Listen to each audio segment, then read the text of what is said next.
Bom dia, boletim do Panta, segundo boletim, 9h30 da manhã. Hoje é dia 5 de março de 2026, quinta-feira.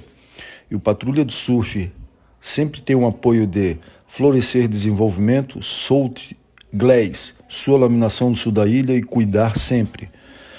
O mar ainda continua na faixa de meio metro com séries maiores, a ondulação primária de sudeste e o vento no momento é um norte de fraco a moderado, tendência a ventos do quadrante norte com variações e para velejo rajadas com até 15 nós. Mais detalhes do boletim na descrição. Que todos tenhamos aí um excelente dia abençoado por Deus e até a previsão.